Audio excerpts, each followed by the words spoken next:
Hardpoint, they were considered one of the best teams at Hardpoint in CDM. Because I'm a defending world champion. Like we said, we just enjoy the game, enjoy the moment. Of course, the win matters, the world championship matters, but our coach always tells us to just enjoy the game, enjoy the moment, don't think about anything else.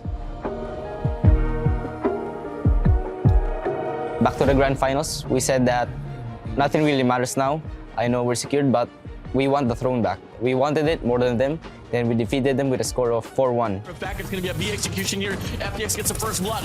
PJ gets the second. Make it a double for the side of Elevate Puck. Sasano gets Reap as well. And that's the players of SD here. Trap here to go for the strike here on the B side. And it's going to be scored away from the scene as the Elevate Puck are York Arena Regional Champion.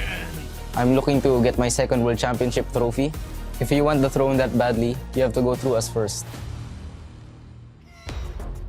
You know, I think this is a perfect opportunity to kind of start highlighting some individuals as well. We got a chance to watch that road to champs and kind of hear from the players as well. But talk to me, Brody, about some of these players. I mean, look, we've got to start with Elevate, right? What makes Elevate tick? And I think last year we had a conversation, right? Who is the MVP of 2024 champs? And you kind of had a little group chat, right? And it was just like a string of PJ, PJ, PJ, PJ. And that's for good reason, because PJ is that good. I am pretty confident in saying that PJ is the best SMG player in the world.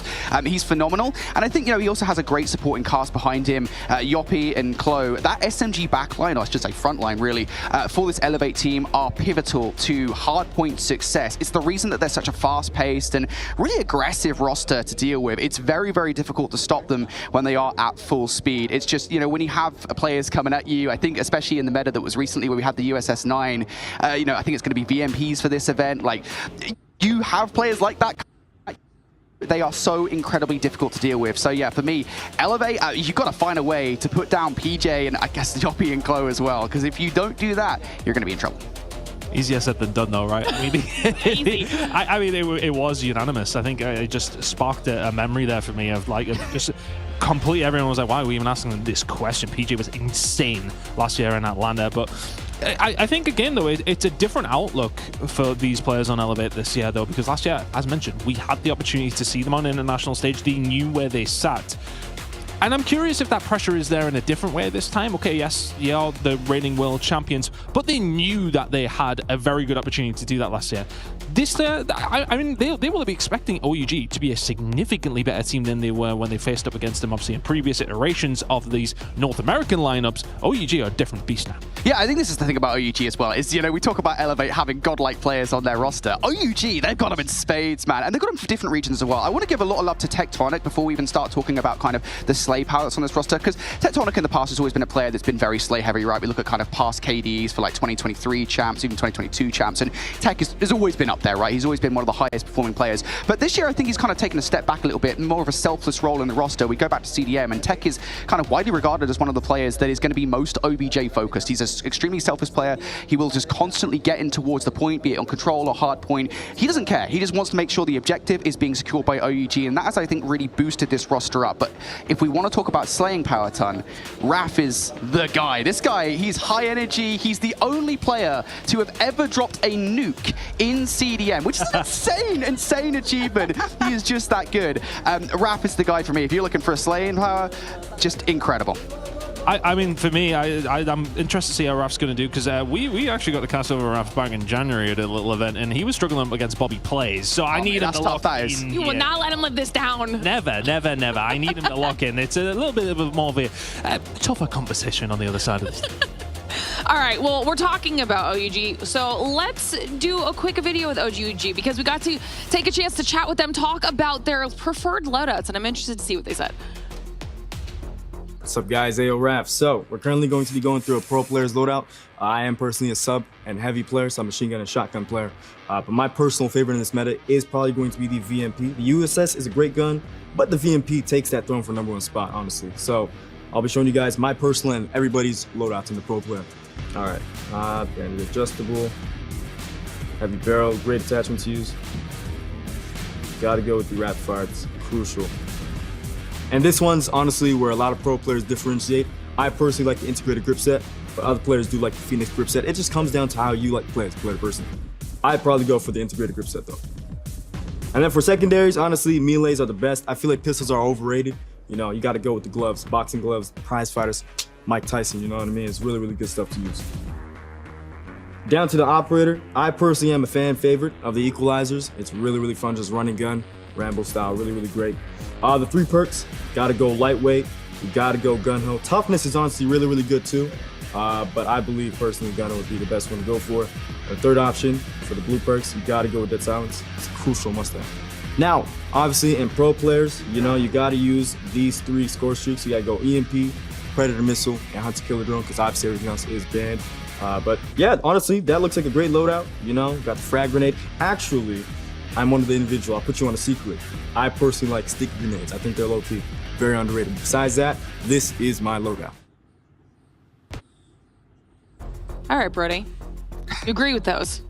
Yeah, I mean, to be honest, if he gave me that VMP class, I wouldn't do anything with it. I might get like 2 kills, but I definitely wouldn't be dropping a nuke in any lobby, let me tell you, on combat. Maybe if you put me on like Black Ops 6, something, maybe Black Ops 7, you know, I'll be dropping some numbers. Nah, come on now. You're not dropping. Have you ever dropped a nuke in your life? We don't need to talk about it. I think I've done it once. That's why we're on the desk. Yeah, well, that's the point. That's yeah. That's why they are the best in the world Once upon a time. competing.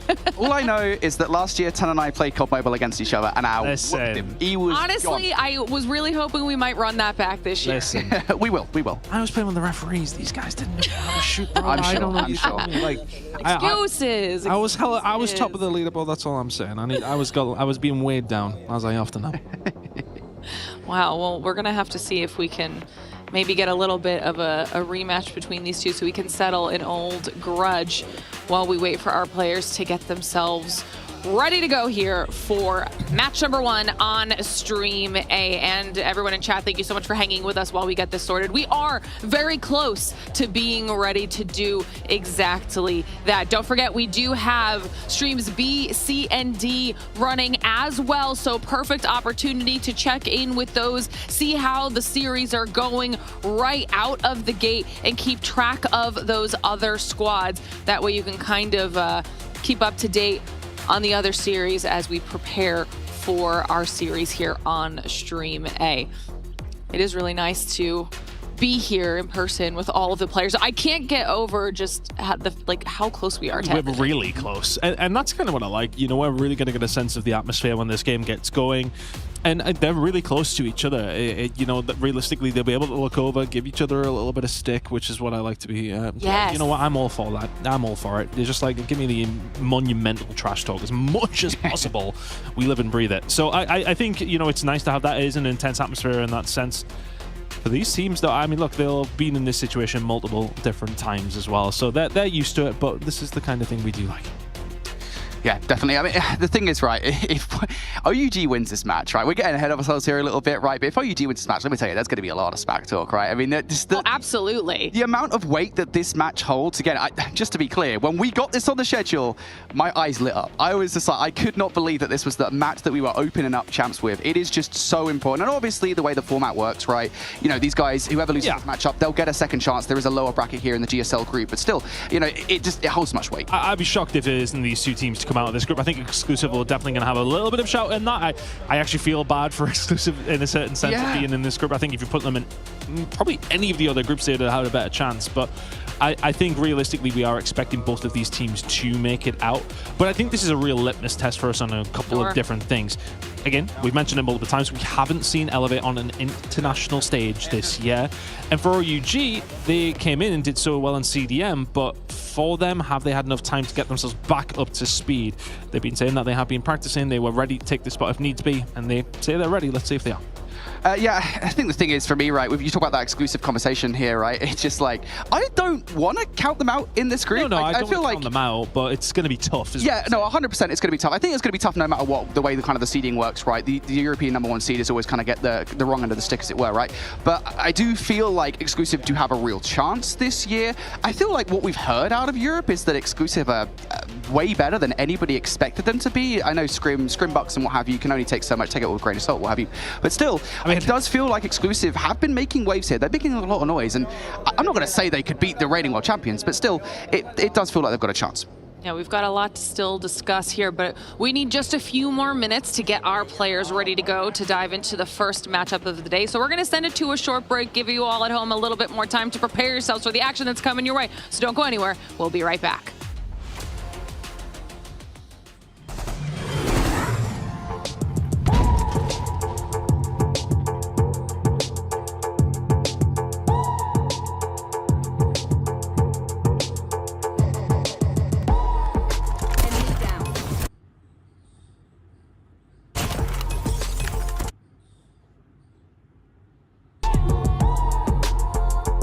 I don't care whoever is my opponent, I'm just gonna play my own game.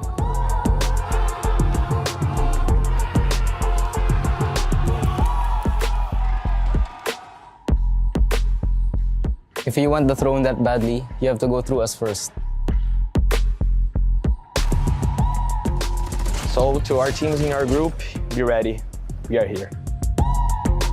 Good luck on every match and hope for good matches.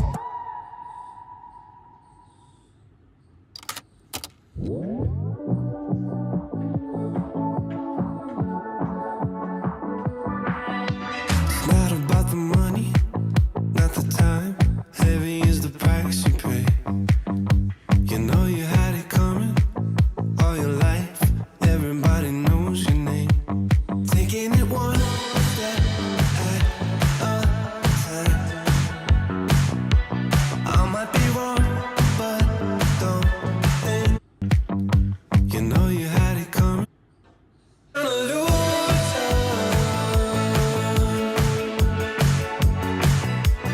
It's an illusion.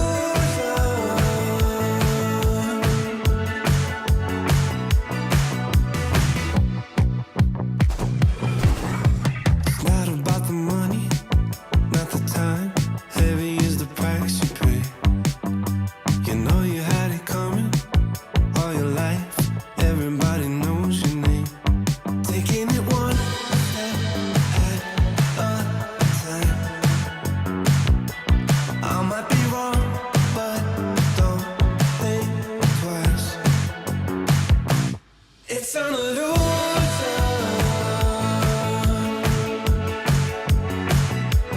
It's an illusion.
Welcome back, everybody. Thank you so much for your patience. That was all the time we needed because the game is about ready to get underway. Our players are ready. So, ladies and gentlemen, let's kick off the Call of Duty Mobile World Championship 2025. Boys, let's get into it.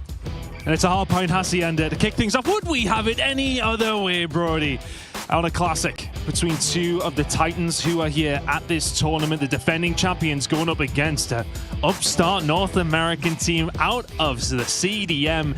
The storylines are writing themselves, but we very much need to get into this game to see how things are really going to go. We've set it up as best as we possibly can, but we do not know how this tournament, how this map is even going to go until we get into the nitty-gritty here, Brody, and it is a banger to kick things off. Yeah, this is an important map, not just to kick off this series, but really the tournament for both these teams. It is really going to set the tone for both Elevate and OUG. Hardpoint has been everything for OUG over the course of CDM. We once consider them one of the best teams in CDM in this mode for a good reason. And Elevate also, of course, we talked about that hardpoint last year. They are Flood the Hill Kings. So when we get into the map, guys, it's going to be a really important one.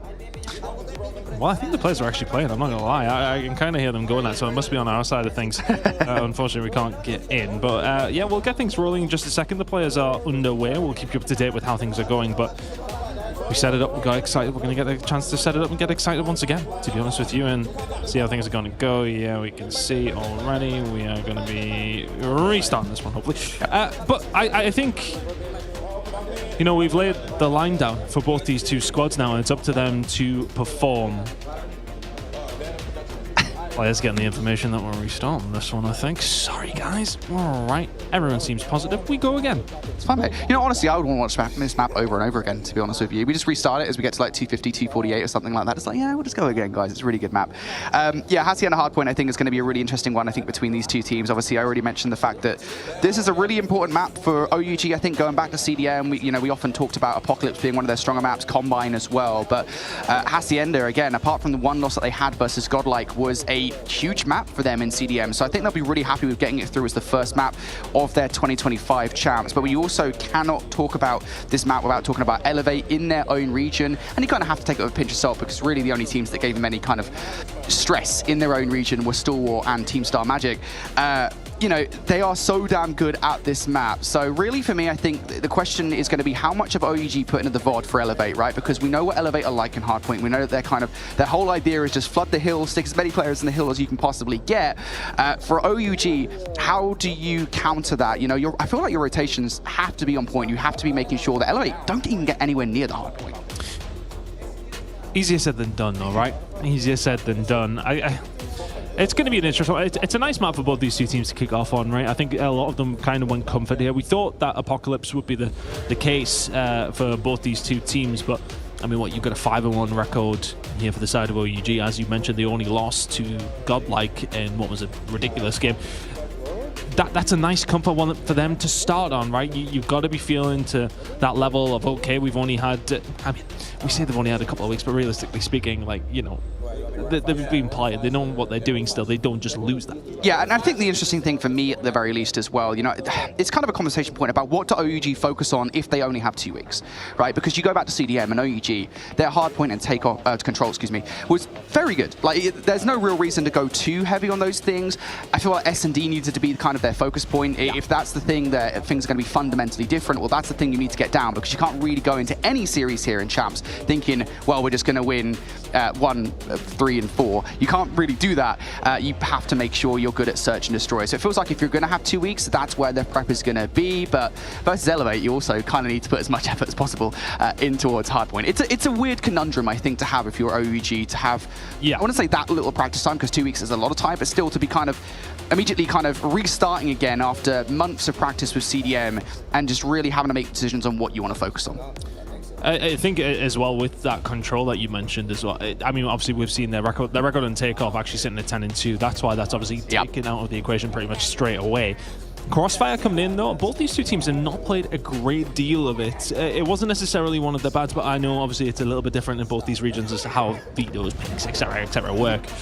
So that's something to take into consideration, but neither one of these teams necessarily a massive fan of the map. We don't see a great deal of it realistically. So let's see how things are going to go when we do get there. Of course, we will be seeing a control on Crossfire when we do get there, but I think as well as something I do kind of want to touch on as well is that the S&D is something that we talk about with OUG of it not being great for them, but I think the problem is that comparatively their respawn is brilliant, and I think that's why everyone's like kind of like, oh well, their S&D is not good, but on a 13-19 record, it's not horrendous. But their problem is the 2 players who are their S&D specialists. Yeah. And I think it's particularly, that issue is exacerbated in a way when you're going up against a roster that like for like has the same strength. So I don't want to say weaknesses, because Elevate are also very strong in search and destroy. That's what made them, if anything, kind of a difference maker back last year at Champs, because everyone kind of expected them to win the hard points in a way. It was them also making the improvements in search and destroy that really tipped them over the line to, these are the world champions, right? I think, you know, when you go up against a roster that feels like an exact carbon copy of you, where OUG, you know, you expect to win your hard points in your series, well, you can't expect that versus Elevate. That's where things things get just a little bit tricky. But for me, I think for sure, you mentioned that control. I think that's going to be everything in this series. I think the Crossfire in particular, we'll have a deeper conversation when we actually get to it for sure. But, we have that conversation about the sniper rifle player, right? That being a key part of Crossfire control in the current meta. Well, I mean, you now got Kings back on the sniper rifle. He's now going to be performing in that role. Is he going to be as effective as having somebody like Seven or Javen in the middle of the map? That's a question they're going to have to answer. A question that we'll get the answer to hopefully soon. When we do, of course, load into map number 3. But, I mean, realistically speaking, we should be loading at this game pretty quickly. But we do actually have other streams going on. And I believe we can jump over to Stream D. Other games going on, because if you want to keep an eye on the other games that we have, B, C, and D all ongoing. But over towards D, TLE. Taking on Street, and Street 1-0 up in this series. Yeah, talk about Street Gaming, of course. This is the roster that made one big change, a straight swap over with Gallerus, Pabzella coming in for Street. A massive upgrade for Street, and to my understanding, Chris, Street have improved massively off the back of that as well. They are a much more competitive team now that they've got him on the roster, and Pabzella has always been just a godlike sniper rifle player, which in the current meta is very important to have. So Street off the back of that, now 1-0 up in towards the Search and Destroy, currently up as well. Chaotic's going to find the kill against Cyrax, and now just looking for the last 15 seconds. Always going to be tough for that situation for TLE. TLE coming to this tournament, I really don't know what to expect, to be honest with you. They kind of come from the North American region, who didn't really have that big team in OUG, who were there and pretty much dominating for a couple of years that we have seen over previous years. God, words are hard this morning. TLE, what I'm trying to say is they've kind of come into a region they were expected to qualify, they did, but after that, what is the expectation? Yeah, I do. I mean, like, you don't want to be a bias caster, right? But you do want to see all these regions that have been struggling in the past, or maybe like Africa, for example, that are making their debut this year. You want to see them perform, because nothing benefits us here more and everyone at home as viewers more than a competitive game for sure. So yeah, we want to see TLE perform. Right now though, that is not the case here, Chris, as we get into this Search and Destroy. 4-2 up our Street, and things just do not look good for them whatsoever. I think this is one of the games that TLE look at and say, right, we really do need to win this one. Going in over towards it. I mean, look, you need to win all of your games, but if you're going up against Street are probably going to be their main competition really to get out of this group. And right now, 1-0 down in the series, 5-2 down in this Search and Destroy. It's not looking good to kick things off here for our North American #1 seed.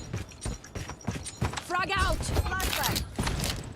A lot of utility up at the top of the start of this round for both TLE and Street. An instant first blood coming through from Cyrax. That's good top round control, but perhaps a touch too aggressive there for Rest, like a player that I would give a lot of love to, of course. He has extensive experience here in the Call of Duty Mobile World Championship circuit, of course, was here last year. To lose a player like that early on the round, not great, Chris. I'm going to try and find a pick through if they can, but currently now for side of TLE, they're struggling to find any sort of break. Pabzero, even the odds back in Street's favor. Smoke out. Rebel falling after finding a pick. 4 versus 3, now 3 versus 3, I should say, is Street. Trying to just make sure this defense continues. They're just taking their time. The bomb wasn't picked up here by TLE to kick things off. Now they'll get it underway, and A seems to be in their sights. You got a shotgun player over by there, though. Maggie, everything for this play. Also, Guteo, see if they can hold it. Thanks for the push. Very, very close quarters here with the sniper. GT will find one. Maggie's there to pick up the pieces, and that probably should be that. Saucy still with 50 seconds to go, though, left in a 1 versus 2, and they are not expecting this angle, or are they? Maggie here with the HS. This is all she wrote. You would like to think, yeah, Saucy, this is a tough one. Yeah, he's just giving them time to get together now in this 1 versus 2. Saucy opening sniper. He's not hitting the shots. He's going to go for the L-car. It's just not going to happen. That is the beauty of the HSO, Chris. That weapon has dominated the meta the last couple of months, really, for a long time now. In Call of Duty Mobile, and for good reason. It is so damn annoying to deal with, and you're not going to win a 1v1 at that range with the L-car. The objective. 1 round away now. Frag. Street game to go 2-0 up in this series. Still working on our game on Alpha. Should be getting things up and running very, very quickly. But Saucy will find the kill with the Pabzero. So that's a nice scalp for TLE to take. And was potentially a route back into this series. They need to find themselves well a minimum of 4 just to keep it going, of course. But right now, Street just taking their time, be very defensive. This is a good amount on the map to have, but to go trying to find some picks. He's going to find Saucy. This game will continue over on Delta. I've been told reliably that we are going to be heading into our game here on Alpha with Elevate and OUG taking each other on in just a second. Looking good for Streets over on that side, but let's go again. Let's have another swing at it. Hacienda will be here to kick things off. Elevate against OUG. We built it up for what seems like an hour, and we're finally getting into the game. Let's do it, everybody. First hard point of the 2025 World Championships for these two teams. It is a Hacienda. We talked at length about how important this map is. And you know what I'm going to say, Ton? It's always important to get early P2 control. That thing is about to be popping. And this is where Elevate, they love just flooding the hard point. And I think realistically, if you're OUG here, you do not want to let this one get out of hand early. A rotation over towards P2 came in for Elevate. That's about to pop and does so. Right now they have those numbers inside. Sanu trying his best, PJ alongside, and they really have flooded that hill immediately, and those kills flying for the side of Elevate so far. OUG trying to get through the front here. They are getting those close spawns through. One player might have actually just flipped in the side door. That would be Tectonic. Yeah, actually able to double up here. That might well open the door, and now those spawns are flipped on. Yeah, spawns flip, so an opportunity, but one will find plenty. PJ on the outside as well, finding King. Tempest out already. Brilliant start for our defending champions. 50 points and rising. 30 seconds remaining here over towards P2. They're trying to find a way through. OUG struggling for now. Tectonic and King, though, they can combine, but Kilo will find two. Elevate forced them away, and once again, every single time OUG have asked a question, Elevate have got the answers. And that is nearly a clean sweep over towards P2. If we're asking questions about Elevate, have we got our answers already? And now we're starting to see those operators coming into play as well. Good Tempest utilization coming out from Elevate. That, of course, will hold players at the side door. You can't really walk through without getting stunned by it. So Elevate, not just perfect hardpoint control there, but also perfect utilization of the operators. That's something we're going to be constantly coming back to pretty much every team in this competition, Ton. And I just love the way that Elevate, they look, momentum-based team. Let's just immediately throw everything at the hill as soon as we get it. Let's break those spawns, and here comes the Sparrow. Sparrow comes through, King gets wiped out, and all of a sudden Cartels, you need to find something, and does.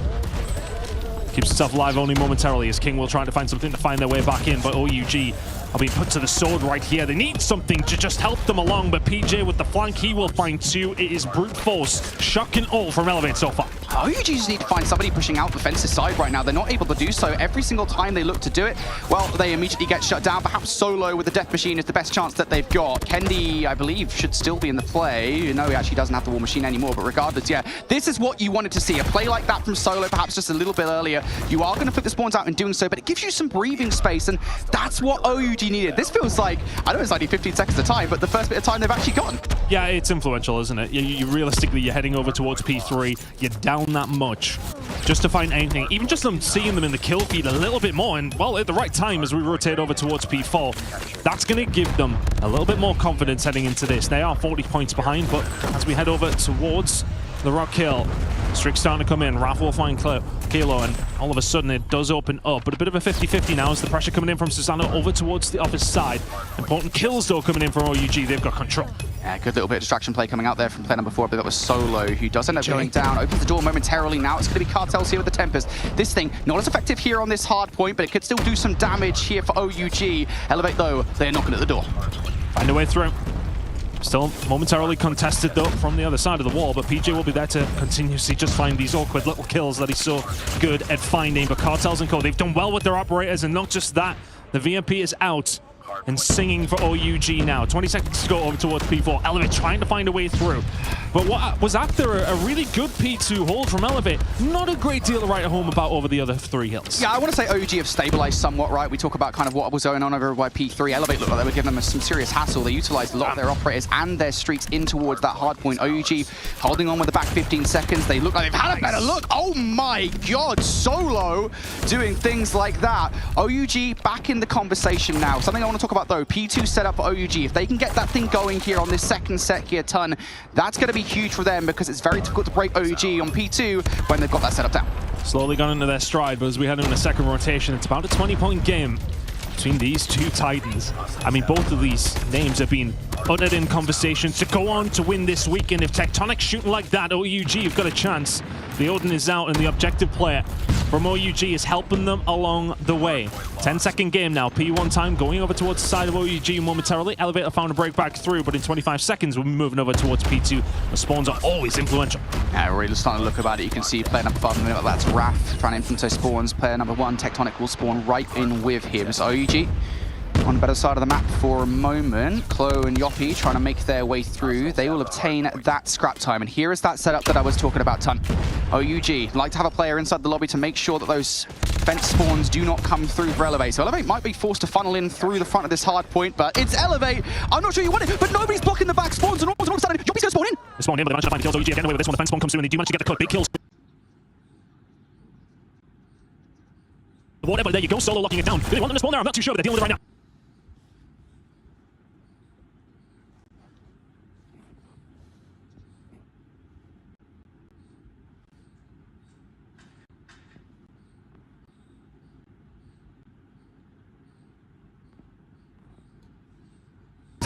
That's it for Cartels. Beautiful Tempest play. More OUG take the lead with this time over towards P2 now. Honestly, Brody's getting a little bit worried after the first P2 we've seen, but if you're an OUG fan, you're liking what you're seeing right now. The kills are falling their way. Elevate, little 1 by 1 for me right now. They're struggling to get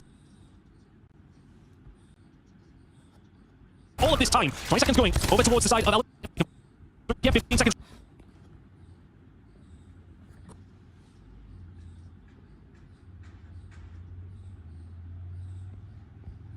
Continues to survive. You're giving him the quick one, too. Can't find it. Good time at P2. OUG with a healthy lead. Now as an EMP as well. So going to the next hard point. That's going to shut down everything to Elevate. Right now, they've only got one operator on the board. But if Tech pulls that out before we get into the next hill, Elevate will have nothing to break that next hill. And we go back to what happened last rotation, Ton. They were using all their utility. So it could be big for OUG. If that EMP comes into play, that's a problem for Elevate. And just to go into the conversation about the series overall, we said how important that this hard point is for OUG, and they're finally starting to show up. It was a really slow start for them, but that kill feed has looked very, very blue for a long time. Elevate trying to find a breakthrough if they can now. King trying to hold things down. Elevate can barely find a kill, never mind a point. OUG are very much here to play. Elevate, you can't get near right now. And I love that play as well from Tectonic getting out of the hard point as well. OUG are really expanding their real estate at the moment. They're on with the back moment. Their operators are now coming into the play. It's now time for King to go on a streak. PJ spawning out here, so a little bit of a split coming through from Elevate. Is that going to be the catalyst that gets them through? Seems that way. They managed to find a way. Not quite able to find the break on through, but they have a little bit more of a foothold on it. Elevate cannot find their way in, and OUG, how much time is that over towards P3? You find 40 or 50 seconds, and that is a bonus. You're now going to find the rotation 3 hills in a row alongside a 60-point lead. OUG in a very, very comfortable position right now. Ah, man, I mean, a lot of people meme the perfect P2 setup for OUG. How about a perfect P3 setup, Ton? OUG had that one on lock, pushing out the hill.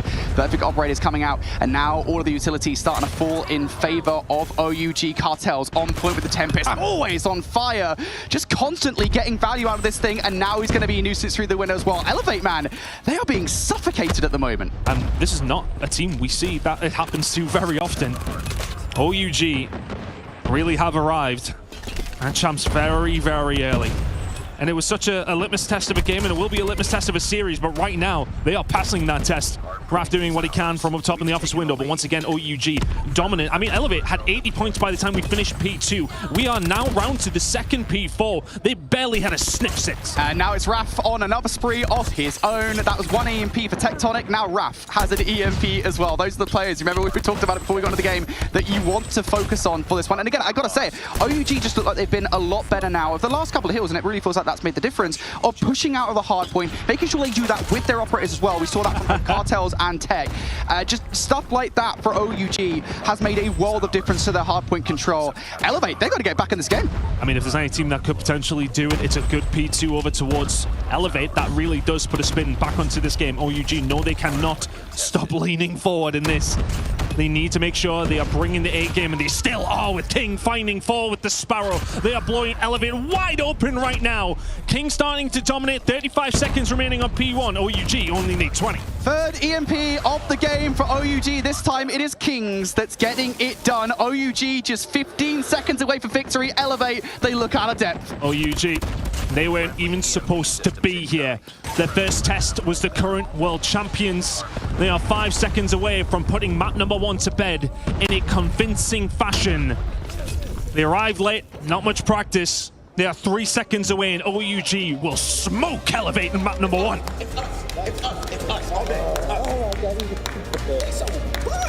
We talk about importance of map number 1, of hardpoint between these two teams, Ton. OUG, I don't want to say they dominated Elevate, because Elevate, I feel like they were getting dominated through the first couple of hard points, right? I mean, what was it, like a 70 to 10 point lead at the end of P2, something to that effect? I was like, all right, okay, yeah, Elevate are just doing 2024 champs Elevate things, but OUG, I think it was from the second set we got in towards, I believe it was P3, that was the big thing, that the fence is hard point for them.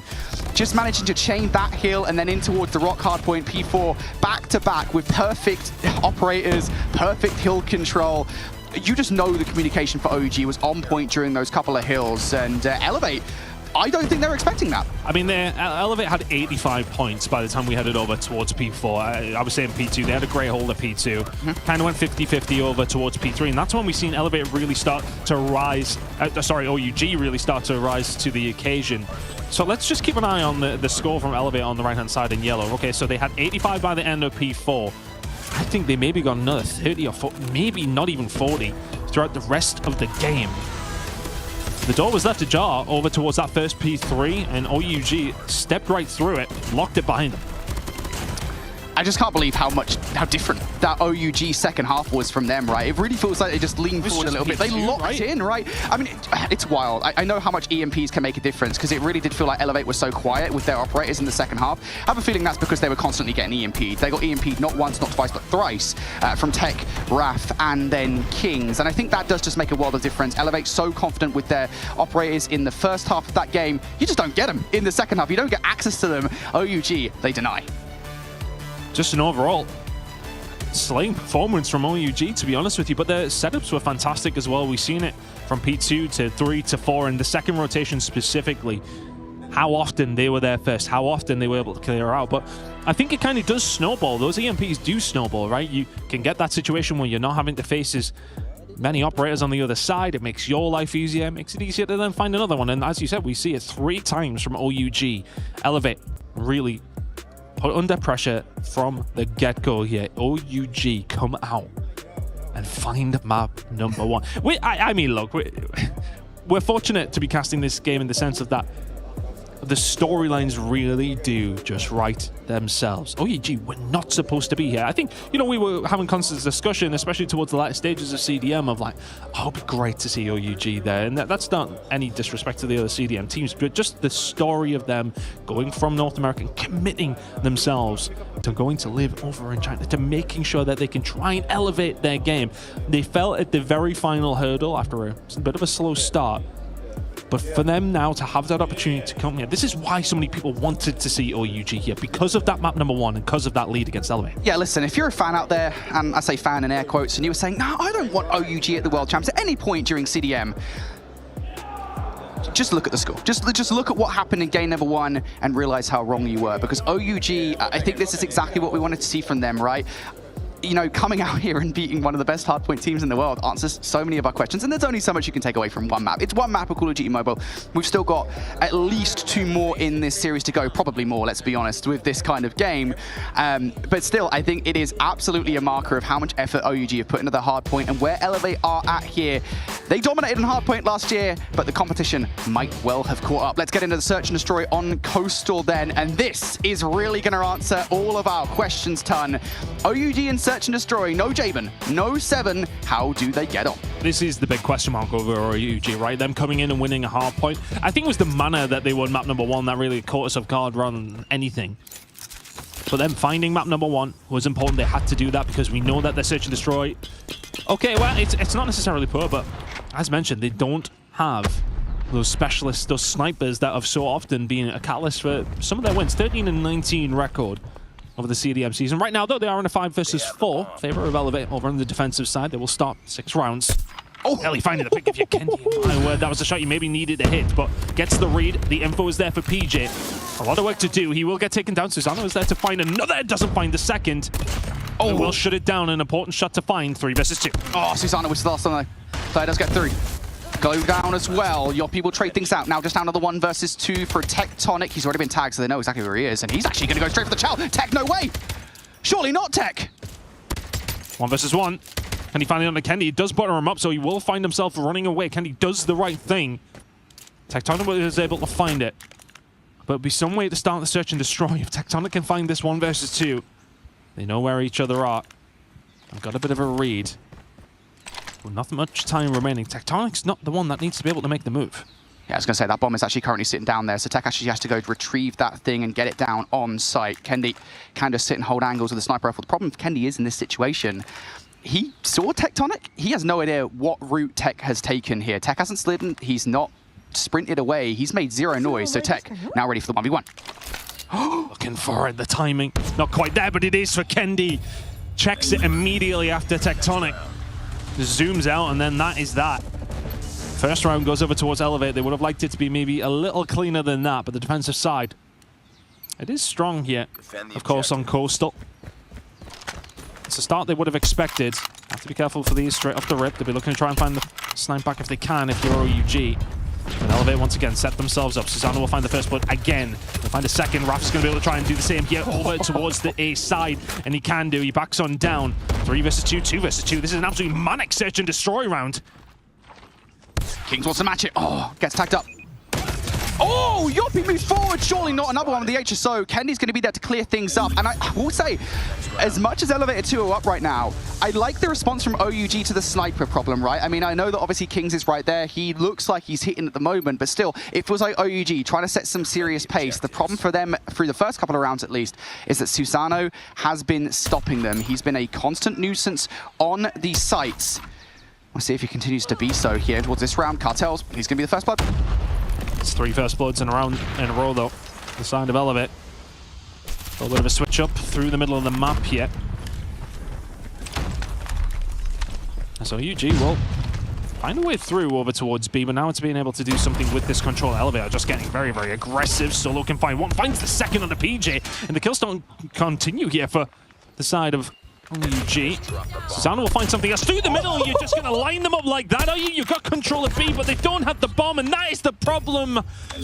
Control was there, but you need the bomb to be able to make the most of it. OUG couldn't find it, and the round goes over towards Elevate. That felt winnable for OUG. Yeah, don't chow Susano like that, you know? You know what, I was going to give OUG a little bit of gas. Like, I love the way that they had Solo push up with the shotgun to try and get control of the cut, provide some space inside the B site. Then you just Solo challenging Susano. Not the best. OUG, right back at it. And they find a way through here now. Raf, first to the door, will be able to find it. It's another first blood that goes over towards the side of Elevate, the 3 versus 3. They once again found themselves inside B, and this time, crucially, they do have the bomb. Oh. All bags coming through from Susano. It's just such a tough thing to try and deal with, but Solo will get this one down, on, so he hopes. Can the retake come through here? Well, we'll get taken down. Susano now left in 1 versus 3. I got a feeling Susano's going to take a lot of pot shots through what is a very bangable spot. Pause. Going to go for it. 1v3. Has the HSO. Tags. Gets a skill. No dice. Unfortunate there for Elevate. But that is, I think, what OUG wanted, right? To just kind of blitz these sites and actually get through. I think the biggest issue is they've been out-sniped over and over again. This time, Susano, deal with him at least early on, get him out of the conversation, get in towards the site, and then you see where OUG can find success. They just got to find a way around Susano right now, man. He's 8 kills to the good right now. Kendi also at 5. Elevate Sniper Rifle's putting in a shift at the moment. It's nice for OUG to get one on the board. They would have liked the previous round as well, though. They kind of went with the same setup. This time, crucially, as mentioned, they did have the bomb. It's another first blood. I think that's 5 for 5 for Elevate now. A couple have been traded, of course, but the numbers don't lie. You find those first bloods, you will quite often find a lot of rounds alongside of it. B seems to be the angle as we see maybe a slower stride towards the site, and a differential to what we've seen over the first 4, which is fast and furious. Claw getting aggressive, and you will just catch Solo pretty much with his pants down. 5 versus 3 now for Elevate. And again, if Blitz has been the play call for OUG, this round has gone very alright. And they need to try and figure out a way through. The big issue here for them, of course, not just the sniper rifles, the fact that Susano has pushed so far out the map. So off the back of this rotation, they're going to get caught with their pants down. Does he see him? Oh, it doesn't matter. Susano will find it under Tectonic. Now left in the 1 versus 2, all on his own over towards this side. Here come the reinforcements. Yeah, Raf, good luck. Elevate 4-1-2. They're good. They smell blood in the water. And they take that one with both hands. I think the problem there for OUG, they just kind of got themselves stuck, right? And they got picked apart very, very quickly. B didn't work this time. Now you're stuck. You didn't put any other resources over towards the other side of the map. Difficult spot, but Well, we'll try it again. OUG over towards the B side once more. Oh, it's a brave play coming out from Solo, smoke in the middle of the map to try and get past Kendi. They will do exactly that. Kendi now dealt with, and this is the exact same kind of play from OUG that we saw just a couple of rounds ago, where they blitz the B site, they get control. Elevate, though, they've got more men up here for the retake. Elevate maybe had a roll of the dice, presuming an air push was going to come through. Susano through the wall again. It is nightmare fuel for the SMGs. Inside of the B site, Cole trying to find a way through, but PJ will be the one to find a kill. Solo, he can answer back with one. Needs to be able to find the second. Susano will get the kill, but King will find two. And OUG will end their attack inside with a 4-2 deficit. Not the end of the world, but Elevate will be sitting pretty right now. Yeah, I will say OUG felt a little bit one note in their search and destroy there. You know, their success came from just blitzing the sites, and whenever they adapted to that, they didn't really have much of a response. Curious to see what Elevate looked like then on the offense. If so much of your firepower in this search and destroy comes from the sniper rifle prowess, well, you've got to be hoping for first bloods by way of said snipers. I don't know if OUG are going to give those sniper kills up for free. They will certainly be ready for it. Full stack in the A site right now. Susano, he's been a beast. Oh, Tectonic. That's one of those angles you'd love to sniper, but on the other side, Susano uses that to his advantage. It's the opening blood again. And I believe that will be now, what, 6 for the side of Elevate to the 1 of OUG. And it does tell the story. They are finding those picks, those sniper players are what's really propelling them. It has been the catalyst for a lot of these rounds for Elevate. And OUG just don't have that level that we've maybe seen from them in the CDM, of course, with their 2 S&D players. That's the difference maker, isn't it? What worked for them so well in CDM was getting those first bloods of snipes. Not happening, though. First couple of kills coming through from Solo and King. Big one was close. You could get it here in this situation. Cartels does exactly that. That is an epic conversion. And now Susano left in an awkward spot. Yep, this is going to be tough now from this situation. Gets stunned up. First defensive round goes OUG's way. And that's without the first blood that came through the Tectonic. They found the pick through the middle of the map there. Did Elevate. Chose to just back on down. Didn't necessarily force any issue from that side. Tried to wrap back round long, and it didn't work out whatsoever. But Kendi will find the opening blood through the middle of the map, through the smoke, the fire, the flames. And now Rappenkov got something to do here inside of B. Had to go for the child. Did not manage to find the second one, but it's all kicking off now inside of the winery. Can they manage to find something? Cartels will get taken down, and Elevate have their way. I just love the adaptations there from Elevate. Look, you know, we know that Solo's going to be inside the bar. Let's just double hit him. Let's just make sure that he can't take us both out of the HSO, and that flood is something that OUG will get overwhelmed by. Now down to Tech, the veteran, the former world champ, can't get it done here in a 1 versus 3. When Elevate figure you out, man, it is an issue, and it feels like they've figured out OUG thus far in towards this S&D. OUG, got to buck their ideas up if they want to try and win this S&D. 5-3 down. It's far from done, though. Elevate now having to push over towards this B side. OUG have set themselves up well here, and we'll find another first blood. I mean, man, this has got to be killing OUG. Constantly fighting off the back foot. To find themselves even just 5-3 down is quite positive, but right now they are surrounded. Inside of B, they've had to back on down. They've done the right thing. Clonco trying to find a way through, but not quite in the position that I maybe thought that they were in. Susano, 14 kills to his name. Can they utilize him here? First blood, not great. First middle map, so that should force everybody through the other side here. Raph, though, gets overwhelmed. He needs help. He has nobody in right now. Maybe a late hit coming through from the winery here. Raph, overwhelmed, though. If he can find even anything here, would have been a bonus, but he stays alive for a little longer than Elevate maybe wanted him to. PJ was able to find it. King was able to find one back here with the Type 63, trying to find a break on through with it. Has to be accurate, cannot be. Up against Klo. Cartels us here and does have Tectonic on his way over, but Elevate slowly and methodically force their way inside of B. This bomb will now make its way down. 45 seconds. OUG need to find a way in. Well, they don't have to deal with the sniper rifles at the very least here, so they can at least get in towards the site, but past that point, that's really the question for me.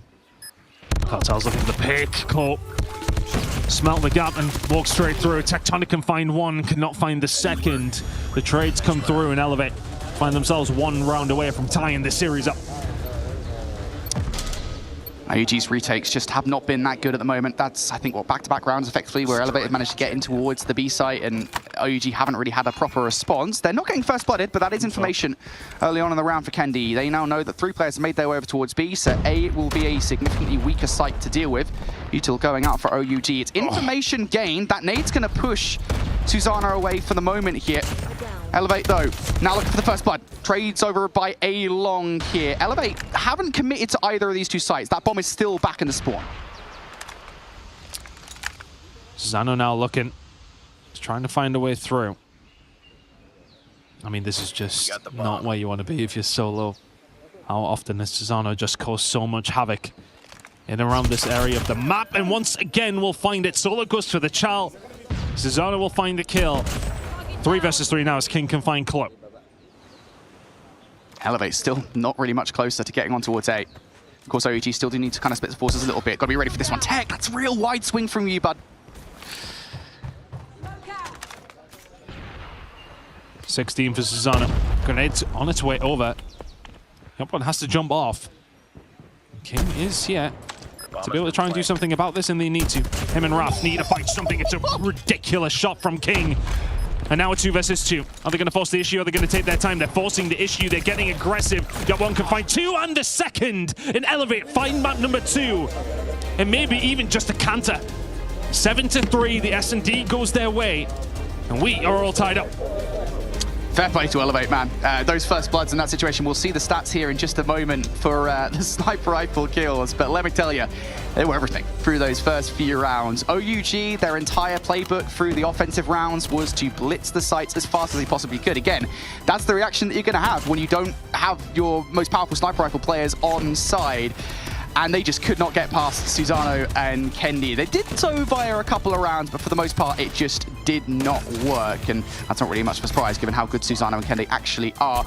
We then got back into the other side, though, and Elevate, I think their adaptations were just really on point, right? I kind of mentioned it there. You know, they immediately recognized, hey, okay, Solo is going to be inside the bar. We're just going to double hit him. It's kind of minute stuff like that that really does make the difference for a roster like Elevate. Once they got into sight, OUG stood no chance of retaking. I think just on the whole here, I love the adaptability of Elevate, right? They were constantly changing their strategies, constantly kind of shifting things up a little bit. OUG just really felt like they didn't know how to deal with Elevate there.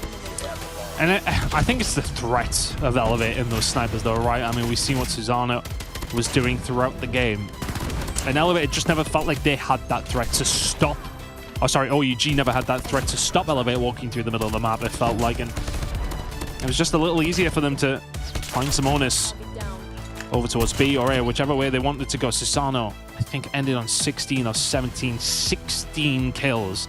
And that really is the difference, because, I mean, you take Susano out of this equation, it's a fairly even scoreboard, but you can't do that because it's a 5 versus 5, and one of the best snipers in the world dominated you across that game. One apiece now between these two.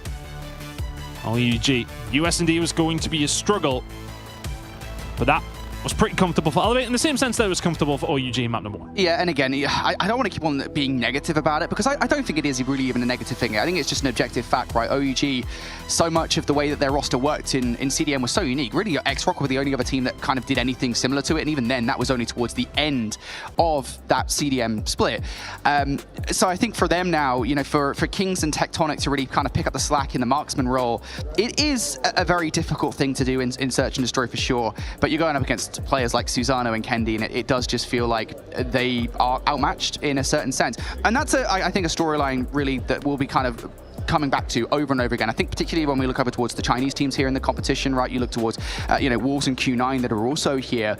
One of the things that makes them so damn good at the game is the fact that they've got phenomenal sniper rifle players. So I think, you know, that being such a crucial part of the meta, it definitely gives Elevate the edge in the Search and Destroy, and it kind of bodes not so well for OUG. We talk about kind of if they have to go the distance in this series, we get to map number 5, Tunisia. Yeah. And man, you're going to want to step things up in the sniper rifle part.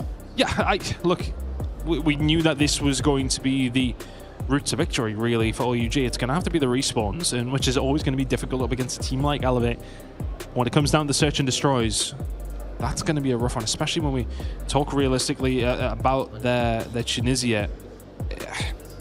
It's not necessarily anything to write home about if you're OUG when it does come down to the statistics. Specifically on that map in mode combination, setting a 2-5 record, conceivably outside of Kurahana, which didn't win once, their worst map. So it's a tough one. They'll be looking at the series now and thinking we need to win this control. We need to win this control on Crossfire if we want a chance. But as you mentioned multiple times, what did we just see in that map number 2? We see the snipers be dominant, and that really can be a theme as we head over towards Crossfire. Yeah, how are you crossing the middle of the map when Susano is on this kind of form? You know what I'm saying? Like, what are you going to do when Susano is watching you through the middle of the map? That is a long, long line of sight that you might not have control of here if you're OUG. On the flip side, though, their ability to hit hard and fast could well change things. We'll get into the map here in just a second. We'll hit a real quick reset here. OUG, though, as I was saying, it does just kind of feel like, you know, we talk about their ability to kind of hit control points fast. That, I think, is going to be the key for me. You know, can Elevate react to that? Obviously, when we talk about Elevate, I mean, one of the things we mentioned at the top of the show really was their SMG prowess. I feel like they should have an ample response to it, but that feels like the ticket for me for OUG getting in towards this game. That's the way into Crossfire control. I think, you know, when we were talking about this game, when we kicked off the series, we were saying how important the hard points are. But all of a sudden, after those first 2 maps, how important this control becomes. Because I think for both these 2 teams, this is the swing. You would feel confident in your mode.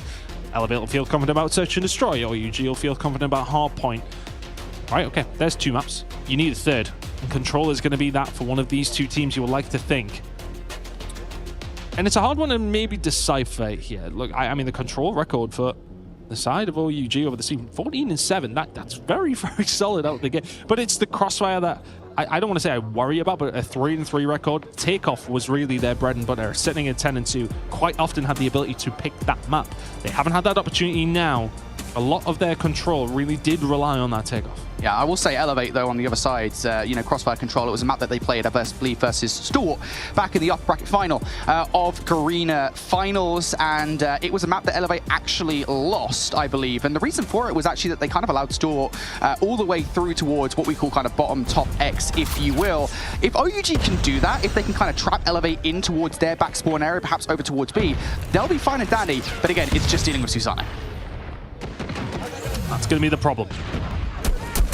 Kicking things off here now. On the defensive side are going to be Elevate. See OUG trying to find a way through. They've got a little bit of a hold on over towards it. Oh, they did. Never mind. PJ. Absolute domination once again with the shotgun. Got Claw alongside to try and hold this one down. OUG able to find a couple of kills to maybe just slow that bleeding, but Elevate, my word, that was a ridiculous retake from PJ. It's not been an indomitable start to yet. Oh, PJ. All right. Hasn't been shot. Cleans it up in the end. There's a little one-tap coming through there from Raph, but it's not really that much damage done by OUG at this point in time. Kings is actually going to find a couple of kills here, Ton. So that should open up some space for OUG to get on towards A. And now if you're Elevate, you have to start questioning how much investment do we want to put and stop in towards A. Obviously, we want a defense perspective round number 5, but still, don't want to go too crazy with it because you can go overzealous and you can open up a lane.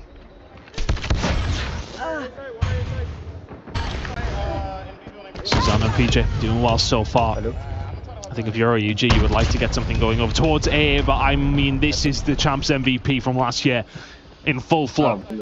HSO out from PJ, it is just not where you want him. It's not what you want to have to deal with, but a couple of sniper kills actually coming in here from OUG to try and find their way through, and now, yeah, Kendi just answering back on his own. PJ is still alive. Over towards his A side, got one getting aggressive. OUG in a lot of trouble. As soon as they lost control of the A side of the map, things are crumbling. 5 versus 12. This is Elevate's round to lose. It's just not great, is it? You haven't even captured the A zone, which feels like a given sometimes here on Crossfire Control. OUG, the wheels are spinning. I'm not really sure much movement is being made, though. Down to the last couple of players. It's all about a formality at this point. Klo, gets slid out by Solo and Kings. You will at the very least start making some movement forward. I was going to say if they could get a second tick towards the end of this round, that would be nice. It would be something, but Kings really feel like just trying to stop any protective streaks from Elevate, that's not going to happen. And yeah, I mean, we were talking about the SMGs, right? It's almost kind of, in a way, you kind of forget that the HSO is what they're going to be coming through with, and that's exactly what happened there for PJ and Yopi, who, I mean, just did PJ and Yopi things, just absolutely ran through them in that one. 9 and 7, respectively, for those guys. Yeah, that's par for the course. Incredible start. And it's realistically not what you wanted to see if you're an OUG fan, because that was dominating from the side of Elevate. Just when PJ got himself in that position, it's just, what do you do? Well, you try and kill him. Easier said than done. It's a 50-50 split as Elevate trying to get themselves over, of course, towards that A side, but they are putting a little bit of pressure on over towards B here as well. Susanna through the middle of the map, just trying to find an inroad, and whatever gap they find that will open, they'll walk straight through it and try to do something with it, but A concentration is probably where they're going to go, but right now still a lot over towards B. And here comes the operators from Elevate as well. That snowball effect that we're always talking about, right? Chloe and Kendi investing in towards this round. Oh my God. Predator Missile also coming into play. It is a full blue feed ton, and this is starting to get out of hand for OUG. They're being pushed all the way back through. Elevate now starting to move up. PJ with the Annihilator now looking to take even more players down. It's disgusting. He's got the cross. There's 2. Starting to get aggressive. There's 3. Maybe wants a little bit more. Number 4 not going to find his way. But the damage is maybe being done, but Raph can maybe slow this down, finds 2. Well, they'll push through, and the answer back comes here from OUG. They invest again themselves. Annihilator comes out from King. There's 3. And Raph will continue to find more. There's 4 in a row from Raph.